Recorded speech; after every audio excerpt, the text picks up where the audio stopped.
So everybody knows that Microsoft is making a lot of moves lately, and it's not really a secret. You know, they bought studios, they've kind of hinted at some games and things like that.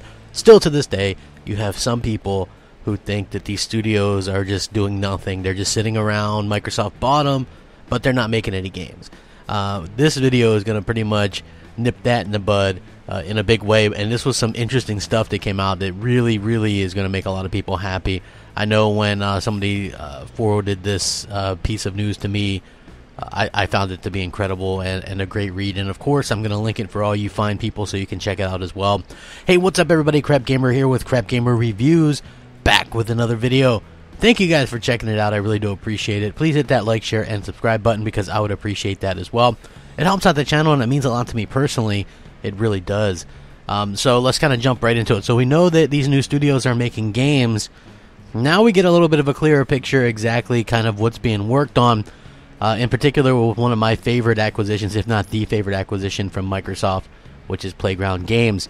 So Playground Games executives explained that the open world RPG project being developed by the second team definitely influenced Microsoft's decision to buy them, as well as their own to go forward with the deal. According to Ralph Fulton, he said, "It definitely influenced our decision and Xbox's decision to take this step together. It wouldn't take a genius to work out that they were both with Xbox. The amount of content we're going to be bringing to the family was a crucial factor there." So this alludes to the fact that they're working on an Xbox exclusive even prior. So we'd heard that they were working on Fable even prior to that. This pretty much confirms it. The studio director said, "We felt we'd achieved success in racing and wanted to continue that. We love that genre. But we felt that if we wanted to really make a milestone for the studio, we should look for success in a different genre as well. Again, it made sense to partner with Microsoft, and they were really supportive." Of course, Ralph Fulton, the chief creative officer, went ahead to talk a little bit about the second team, which is actually moving into their office in January of next year. He said it's incredibly important for us to that they don't become siloed off from each other. He said he jokes about it being a 5-minute walk, but it's a significant distance in how it affects the working relationships and knowledge sharing. He said, "We're going to be working really hard to make sure that there are strong ties between the two teams right across from each other, to make sure that we're sharing best practices, offering guidance and advice whenever either team can, because our strength comes from that communication, and it will make both teams better.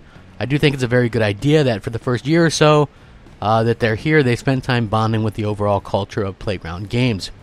He also discussed the benefits of being inside the Microsoft Game Studios rather than a second party. And this is what he had to say. "We could talk to other studios, but it had to be filtered. You had to go through certain channels. If we wanted to find out about new technology or initiatives that were coming through, there was a time and place for that to happen. And it was usually just behind the curve.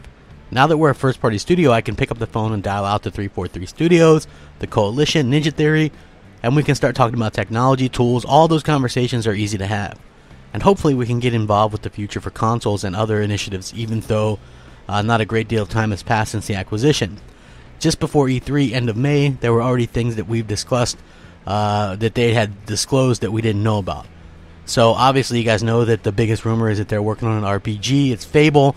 And, you know, so it was just a natural kind of progression. They were working on Fable. They do the Forza Horizon series. Microsoft might as well buy them, make sure that they can continue to make great games for Xbox. This was a fantastic interview, and just think about it. All these companies now can hit each other up and get technology and share things with each other. If you look at Forza Horizon 3, it got the water effects from Rare, which Rare uses in Sea of Thieves. Imagine, say, Ninja Theory putting out a game using Rare's water, or something along those lines. It's very limitless possibilities, to be honest with you. Fantastic stuff. Let me know what you think. Rack 'em up. Crapgamer out.